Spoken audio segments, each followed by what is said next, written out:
Hello. Are we live? Okay, so just pop on and give us a bit of a thumbs up or a hello or something just to tell me that you're there and you can see me. And I know that there are some there already, so I'm just going to start away. You're very welcome. Namaste. And this is our workshop on how to hibernate. So hopefully you've been seeing some of my Facebook Lives, and this draws a little bit from that, and we can go a little bit deeper, which is great. I definitely want to leave some time for Q&A at the end. So I won't go over anything I've covered before, and then we won't go as deep as we can do on the course, which I'll talk about later. But I'd also like you to inform this course that I'm creating also. But the basic structure is mind, body, space. For how to hibernate, mind, body, space. That's the basic structure that I'm working with. So the first thing is mind, and of course that comes back to mindfulness. So I did a little piece on a mindful shower, a 4-minute mindfulness shower. And this is a practice that I'd love just to draw you to because it's a really easy way. Yoga is all about bringing wellness and mindfulness into your day and things that you're already doing, just to make it really easy for yourself, because it's all about the moments, the micro moments. Wellness for me is all about the micro decisions that you make and splicing little moments of deep wellness in there through fragrance. Because if you're part of my some of the work I've done before, you'll know that time doesn't really exist, and you can get complete, total mindfulness, wellness, relaxedness in this one moment that can ripple out into your whole day, into your whole family, into your whole community in one moment. So it's all about grabbing those one moments. So for mind, I'd like to bring you to this mindful shower to practice every day. Now, do give me a thumbs up if you can, to make sure that you can hear me, okay? Or if you're having any issues or anything, just let me know, okay? So yeah, give us a thumbs up. Make sure I can see the comment. Yay! Hello. So just give me a thumbs up if you can't hear me, but I think the audio should be working fine. So mindfulness shower, try that. And for mindfulness, we want to do mindful eating routine that I went through before. And we just want to get you practicing these every day as everyday part of your ritual. Then one other thing that we want to do at the moment is pranayama. Pranayama for balancing. So what's really needed at this time of change, this period is all about transformation and change, and you can feel it in the air. It's very, very windy. You can feel the elements are active. They're not settled like in summer, settled and warm in summer. When it comes into autumn, suddenly there's sort of just transformation in the air. So what we need is grounding and balancing, which brings us perfectly into the dark end of the year. So it's a time for moving inward and letting everything move inward, get quieter. So pranayama for that. Hopefully you have your own pranayama practice by now, breathwork practice from if you've been practicing for a little while. If not, pranayama that I would really recommend is Nadi Shodhana, which is the mindfulness breath. We're not going to do it now, but I do it on some of my other meditations. And it's the one where we balance the two main channels of breath. That's the key one for now. So I'd really recommend you doing that. Maybe even 5 minutes every morning would be great. Now, the clarifying breath that I really recommend for a little bit earlier in the year, for about sort of August, that one can be good to keep up at this time, simply because this time is a time where things slow down, things can get a little bit sluggish. We can get quite congested in the upper respiratory. So the clarifying can be quite nice to do also, simply for those reasons that everything kind of is slowing down. And hopefully maybe you've been practicing it since then. We did clarifying breaths, 10 clarifying breaths on the last webinar. So hopefully if you're doing that, if you're not familiar with it, you can click back on that, because we did that live, which was quite fun. So you can just jump back on that and practice that, because it is a nice one to clear the head. But particularly for this time, balance is great. So, and for balance, the best one is Nadi Shodhana. Now, if you have any other pranayama that you practice this time, also you can jump in and shout that. But the key thing right now is balance. So for mind, we've got mindfulness shower. We have pranayama, which is Nadi Shodhana. And then also, I love this concept of one mindful breath, because again, I know people are time poor. So if you have one mindful breath in the day. Now I'd like you to think when suits for you to do that. And critical to this is to have a trigger. What is going to be your trigger, your wellness trigger for that? So it can be, a number of things, including maybe opening curtains, something that has quite a physiological effect on you, like opening curtains in the morning, maybe going to bed at night, maybe leaving the house, maybe entering the house. We'll talk about that in a moment. But one trigger that you think you can implant, this is going to be your moment for just one mindful breath. Ideally, in that the inhalation is full of beautiful grounding herbs, but one mindful breath can have a transformative effect on your whole day because of this rippling effect. So that is mind. Now let's move on to body. So body, what I want to do, I want to talk about, so what happens in hibernation? What do animals do? It's a period of fasting. Now, I recommend fasting at this period. It's not traditionally done at this period in any extreme way, because it's a time when we kind of need the layers that add on. If we eat a little bit more and we have a little bit more weight on us, it's not the end of the world, because you're cold and you kind of want more layers. But I really recommend fasting for one reason. Mindfulness eating is something that I really recommend, and I have another little piece on that that you can jump onto on our Facebook Live. It's on our Facebook stream at the moment. But mindful eating is really, really made a whole lot easier if you're doing a small amount of fasting. So what I mean by a small amount of fasting is to get up in the morning and not to eat until you're hungry. Now, this is quite a controversial kind of theory, because the theory that we're brought up with in the West is that breakfast should be the biggest meal of the day, breakfast like a king. But there are counter theories out there. There's a book out at the moment called Breakfast is the Most Dangerous Meal of the Day. And I, in my experience, and Ayurveda says, don't eat don't eat until you're hungry. And often when you wake up, you won't be hungry. So another principle of Ayurveda is to ideally you don't eat until your body has naturally eliminated the food from the day before. So that's, bringing it down to brass tacks, but that is a nice simple marker. Don't put any more food into your body until your body has eliminated what it was working on yesterday. So it brings you into a different state of mind and body. So you are waiting. You wake up in the morning and you have a load of water.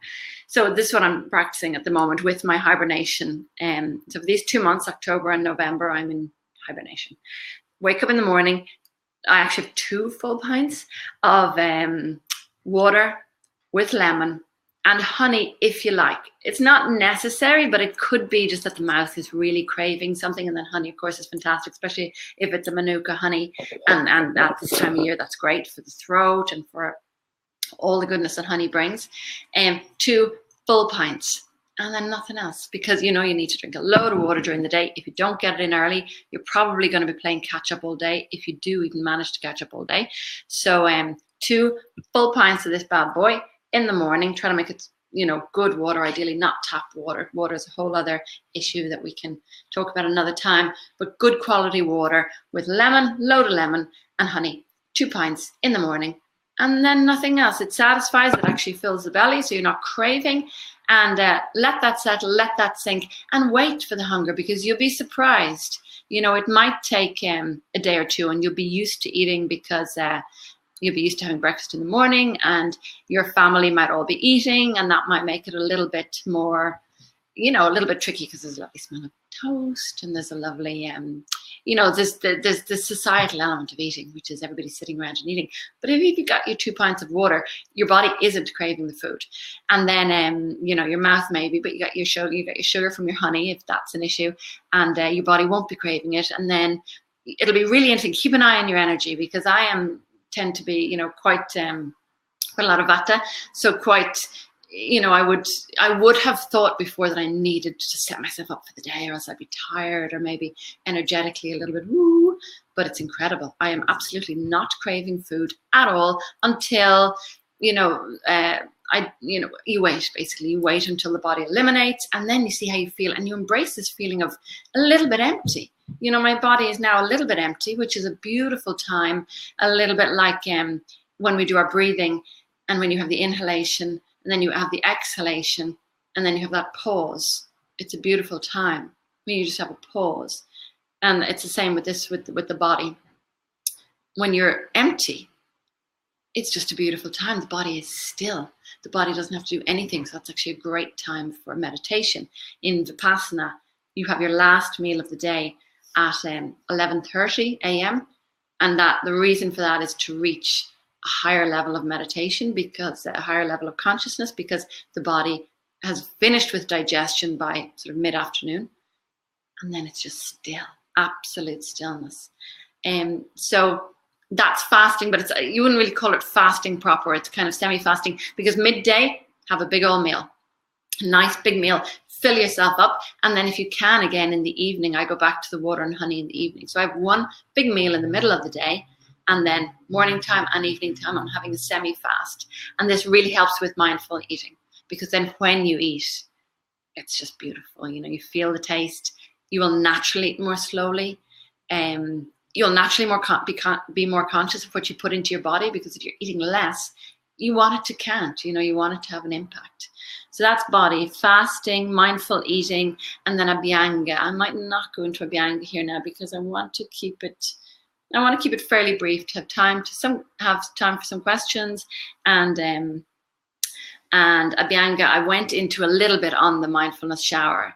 So on the mindfulness shower routine, I went into a little bit that you can use the oils to have a massage in the shower, because you're in there anyway, you're cleaning yourself anyway, but just do it consciously and mindfully. So that's body, so that's mind, body, and then next thing is space. So for the space, for me, the most beautiful thing is to have that awareness of coming home.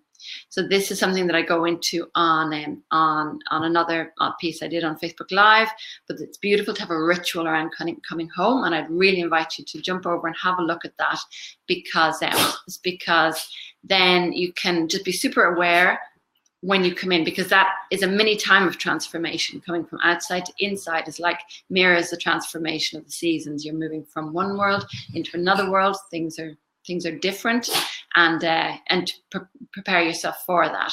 So I really recommend having a little altar as you come inside, as you come in on the right or left of the front door, and on that to have the 3 little roller balls, all 3 of them, and just check in with yourself. So this could even be your one mindful moment of the day. So check in with yourself the moment you walk in. Now, you can do this with others. You don't have to be alone for this. It can be a beautiful thing to share. But you just have that moment to check in. And ideally, you don't ask yourself, what do I need now? Do I need uplifting? Do I need grounding? Do I need balancing? You don't make it a verbal process. You don't ask your body. And the more you do this, the better you'll get at it. You just let your hand move and reach. I don't know if you can hear my doggies going crazy in there. You let your hand reach and reach for whichever one your body tells you. So don't ask, don't verbalize it. Let it be a pre-verbal, sub-verbal activity. Just reach for the one you need for. Put it on and just be in that moment, fully in that moment. Fully occupy the moment of being here and coming home, that transition from out to in. So that's home. And then also I have a beautiful heart chakra meditation where we connect with the heart, between the heart chakra and every item you own in your house, which is a beautiful meditation, which we're not going to go into now because it takes too long, but it's a really, really beautiful practice. So that's something I'd love to cover on the course. So I'll come back to that. So connecting your heart chakra with every item that you're surrounded by, because it's just beautiful for cleansing and elevating every item in your home. Now, I want to talk about another concept that's vital for this time of year, which is Agni, which is Agni. So Agni is the concept of fire. He is home, baby. Close the door. And Agni, yeah, I know this is a busy time for everybody, which is great. So I hope you have this on also in your kitchen. That's my invitation to you for the webinars, is either register for them so you get the replay, so you can watch them just while you're washing dishes, while other stuff is going on. But even if it's the live one, you know, just have other stuff going on, which we all do. So Agni, what is Agni? Agni is an Ayurvedic concept which means fire. So it's the force of transformation and digestion, but not digestion in the way that we understand it of just foods. There's actually 13 different types of Agni. So it's digestion of ideas, it's digestion, processing, transforming ideas, concepts, emotions, all of that, processing all of that. So why it's so important for this particular time of year is because the main agent of Agni is, come here, come here, Quincy. The main agent of Agni is, come here. No, I want to show you the dog. Going completely nuts over his story. The main agent of Agni is the sun.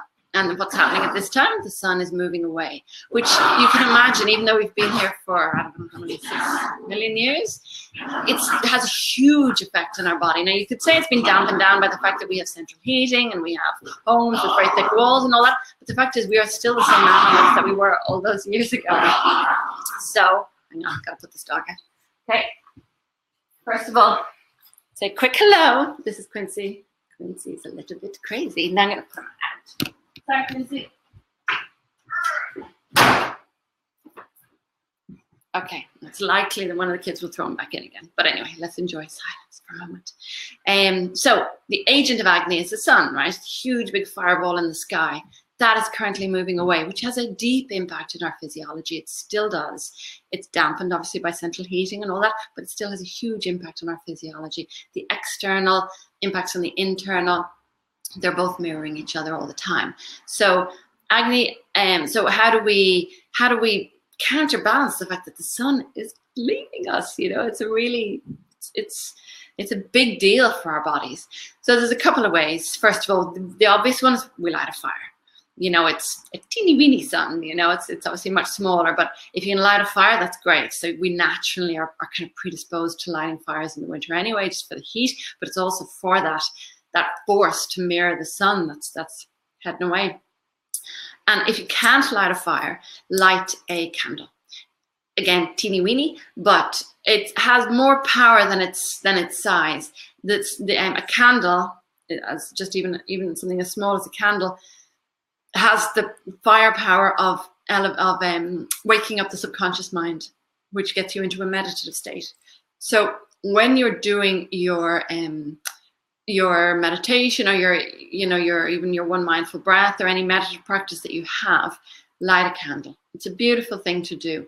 So in the evening time in your room, another really nice thing to do is when maybe a particular time of the month, like maybe when you're menstruating, light a candle every night, you know, just to mark it and to mark it in this beautiful primal way. So invite fire into your life in a safe way, because that will help. So that's just physical fire. And then Agni, how do we ignite Agni now that the sun is going? So in Ayurveda, there's a couple of things we can do to support the digestive fire, which is to eat more spices. So we can just add more spices to your food. So in cooking, eat more curries, but also you can even add black pepper. You know, that's beautifully spicy. So just add more spices to your food.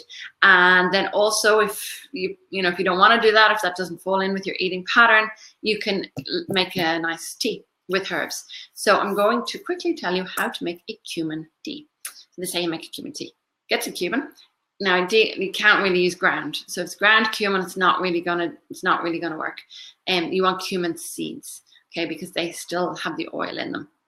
So you get a teaspoon of cumin seeds, put them in your pot, stick it on the heat for about 3, 4, 5 minutes.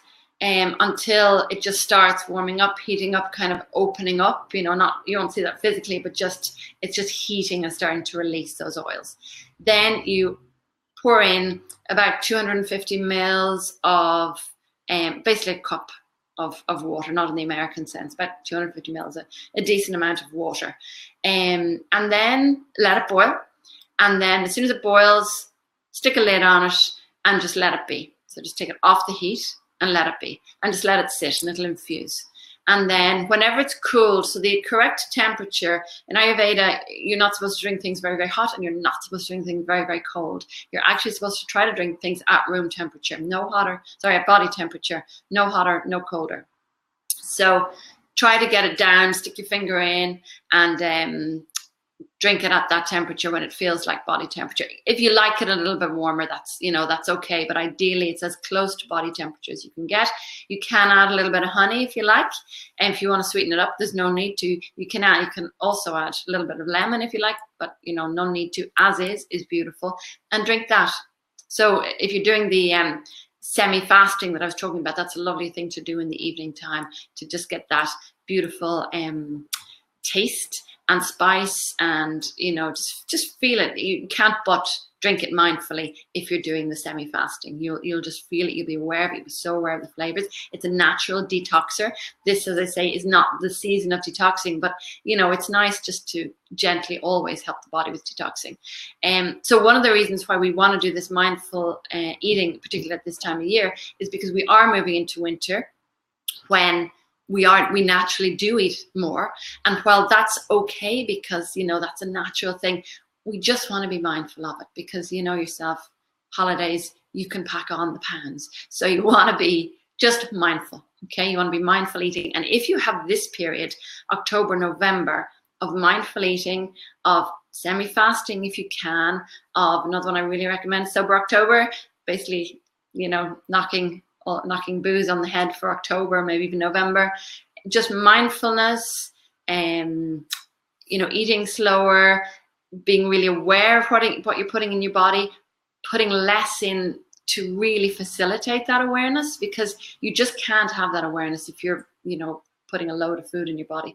And honestly, the semi-fasting, it's a fantastic practice, and you won't crave food at all. You'll enjoy the feeling of it might take a couple of days to get used to it, but then you will, because mainly it's societal and it's mouth, but you'll enjoy the feeling of just being, kind of feeling like, actually, now I'm ready for food. And you'll get that feeling of, now I'm ready. Now it feels right. And you will get that mindfulness yourself.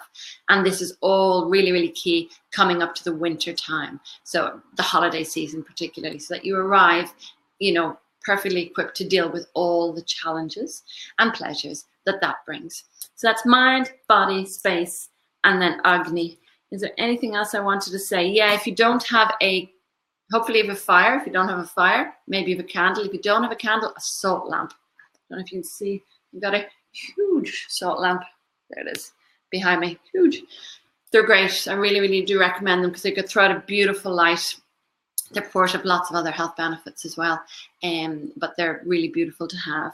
So salt lamp, so eating warming foods, easy to digest foods, because it is natural that, at this time of year, everything does slow down. So eat foods that are easy to digest, not so many cold foods, not so many salads, warm foods, things that are already partially cooked, soups, casseroles, slow cooker. Slow cooker is perfect, because that really breaks down the food. What else? The cumin tea. We've done herbs for hibernation. So this is obviously my thing. So cumin, we made the cumin tea. So please do try that this evening. It's absolutely lovely. What else have we got? It's nice actually as well. You can add ginger, but I just didn't want to complicate it. But you can add ginger, which is lovely, and cardamom. It's beautiful, but keep it simple. One is enough. So herbs. Yeah, so I just wanted to talk about 3 very briefly, and they are the trees, because we're hibernating, so we need some trees. Cypress, absolutely beautiful sacred tree. It's traditionally found in graveyards all around the world, because it's purported to help the soul to move over from this life into the next. And it's beautiful. It's so many benefits. It's been a sacred herb forever. And it's just a beautiful, beautiful tree. And it's not in, this one, it's not in Muscle Soothe, but it is in Balance. So it balances prana, it balances all fluids in the body, it's a natural detoxifier, it does so much. So that's cypress. Cypress is absolutely beautiful. One of the most beautiful trees. The other tree that I just cannot recommend enough is cedarwood. It's so beautiful. It's the main ingredient in Tibetan incense, and it is in Muscle Soothe. It's very strong in Muscle Soothe. One of the reasons that it's actually in most of my blends, and one of the reasons for that is because you can really feel it strong there. It's one of the reasons that it's in almost all of my blends is because when I was blending and formulating, having this beautiful 3-year period of blending and formulating and meditating, I smelled cedarwood and my tail dropped and my crown lifted, and I did a mini tree there without even asking my body to do it. It just happened naturally, and it was what the tree said to me, basically. It just elongated my spine, which is the key posture of yoga, the thing that we're, as yoga teachers, try to get people to do all the time, to elongate, have that beautiful elongation of the spine. And the tree just communicated that to my body, which, is just magic. And if you use the oils with practice, they will do that. You'll just smell them and they will tell you how to hold yourself. And so the cedar wood goes straight to the lungs and the core, the trunk of the body. And so that's a beautiful one to use at this time. And then third is ginger, which is, of course, is packed in here. And it's just beautiful because you can imagine we're talking about warming, and there's nothing more warming than ginger. It's beautiful, and it's a root. It's a real little, what's that word? Paradox, because it's super spicy, but it's a root, so it's really unusual phenomenon. So it's quite grounding, but it's super spicy at the same time. So it's grounding because it's a root. So ginger, I really recommend. So ginger teas, ginger in your food, ginger on your body, Muscle Soothe, just get it on all over, because it's warming. It's really warming. It's also analgesic, it's pain relieving. It's good for colds, coughs, good for any aches and pains and congestion of the chest. So I use this one all winter on the kids, and I use this as a cupping. So that practice of just, it's not the ideal one, but I've always done it since they were teeny weeny. I've always just grabbed a lid, because you can't, I don't have cups at home anyway for doing it, but you feel a little bit of sucking, which is brilliant for pulling stuff off the alveoli. So that's Muscle Soothe. So cedarwood, cypress, and ginger are the 3 herbs that I love. Cumin also we mentioned, and black pepper, the spicy, the hot ones, just to get the digestive fire going. So that is herbs, and that is pretty much all. I wanted to draw your attention to the fact that I'm talking about oil pulling tomorrow. So I don't know if you know oil pulling, but it's a great practice, really cleansing, really, really beautiful. You do feel the benefits of it sort of immediately, really. So oil pulling, we're going to be talking about that on my Facebook Live tomorrow. So please join us for that. That's at 1 o'clock. And then also there's a special offer for everybody who's been on the webinar. So we'll do it for people who are on the webinar, but actually we should really do it till tomorrow night, because I was going to say just till tonight, but I know that a lot of people can't make it, and they registered to get the replay. So we will leave it live till tomorrow night also. So the great offer is, so if you click on this, on the Help Me Hibernate below, you'll get to a page, and there you've got our hibernation set. So our hibernation set is Muscle Soothe, of course. Now it has a picture of detox there, but it's actually Muscle Soothe, and then the 3 little oils. So the 3 little oils, because that's all about the coming home ritual. So the coming home ritual is this beautiful ritual that I covered, and basically you're coming home and you want your uplifting, your grounding, or your balancing. You want to have that choice. So ideally you have all 3, so that you can have that self-connection, just to feel into what do I need now. And then for the mindfulness shower, you want the Muscle Soothe. So it's a special offer. It's going to be tonight, but then we'll roll it over until tomorrow night, basically. But it's only for attendees of this webinar, because I'm very, very grateful for you joining me. And also I'm going to be doing a course,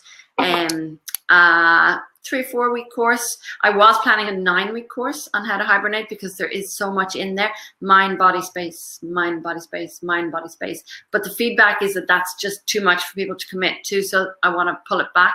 So I'm gonna send an email out onto that about, you know, the length of time that would serve you best. But I have a lot of ideas for what would be in there, but it's more or less on the themes we've been discussing, and it's mind, body, space, those 3 kind of corners of wellness and of moving inward, coping with the transition in the elements. I'd like to talk about the elements, actually, the Ayurvedic elements, just to be aware of the mirror between the external and the internal, what's going on and how that's turning up in your own personal experience, because it is, and it often, unfortunately, manifests in ill health at this time of year. Upper respiratory tract infections are all over the place. So just to be a little bit more mindful about what's going on in the elements, how that's turning up in your own personal experience, and how to manage that better for your own well-being. So thank you so much for being here. Now, questions-wise, I'm open to questions, but I know that a lot of people are only coming along tomorrow. So please, I don't know if you can answer questions tomorrow. If you can ask questions tomorrow, give it a go. When you jump on, give it a go. And if not, please ask on our Facebook page. Just connect with us on our Facebook page, and we can answer that way. Thank you so much for being here, and happy hibernating. Namaste.